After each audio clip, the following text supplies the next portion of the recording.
খাবার পরে অনেকের দেখা যায় যে সুগার লেভেল বেড়ে গেছে। ফাস্টিং সুগার কম ছিল, কিন্তু খাবার খাওয়ার পরে সুগার লেভেলটা অনেকটা বেড়ে গেছে। তার অনেকগুলো কারণ আছে। প্রথম কথা, আমরা যে কার্বোহাইড্রেট খাচ্ছি, সেটা কতটা খাচ্ছি তার উপর ডিপেন্ড করে। দুপুরে অনেকে ভাত খায়। তো ভাত খাওয়ার পরে পিপি সুগার অনেকটা বেড়ে যায়, কারণ কার্বোহাইড্রেট লোডটা অনেকটা বেশি হলো। আবার ডায়াবেটিক পেশেন্টদের ইনক্রেটিনসগুলো, যেগুলো খাবার পরে যে হরমোনগুলো ইনসুলিন নিঃসরণে সাহায্য করে, GLP-1, GIP, সেগুলো প্রপারলি কাজ করতে পারে না। তার জন্য ইনসুলিনও ভালো করে বের হয় না। তার জন্য সুগার লেভেল বেড়ে যায়। আবার ভালো করে ঘুম হয়নি মনে করুন, স্ট্রেস আছে, স্ট্রেস হরমোন কর্টিজল, অ্যাড্রিনালিন ব্লাডে বেশি, তাহলে গ্লুকোজ প্রোডাকশনও বেশি এবং গ্লুকোজ হ্যান্ডলিং যে ক্যাপাসিটি সেটা কম। তার জন্য গ্লুকোজ লেভেল বেড়ে যাচ্ছে। অনেক ক্ষেত্রে হয় যে আমরা অনেকক্ষণ যখন খাচ্ছি না, বডি লো এনার্জি মোডে আছে।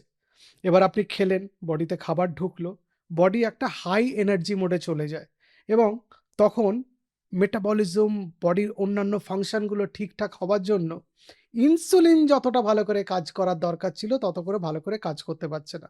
ফলে বডিতে ইনসুলিন তৈরি হচ্ছে, কিন্তু সেই ইনসুলিনটা ভালো করে কাজ করতে না পারার জন্য বেড়ে যাচ্ছে। আমরা যখন খিদে পায়, তখন আমাদের বডির একটা প্রোটেক্টিভ মেকানিজম আছে।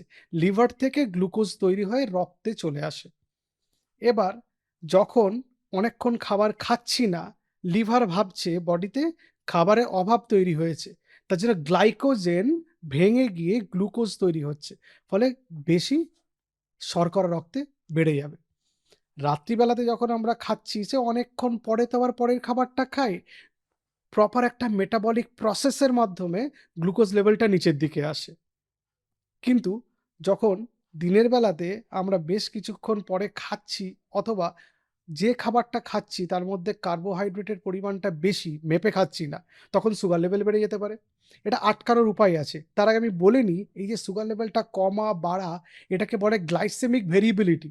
এটার জন্য আমাদের বডিতে ইনফ্লামেশন বেড়ে যায়, হার্টের অসুখ হতে পারে, ব্রেনের অসুখ হতে পারে, বা যে দুর্ঘটনাগুলোর কথা আমরা বলি, যেমন হার্ট অ্যাটাক, স্ট্রোক, এগুলো বেড়ে যেতে পারে।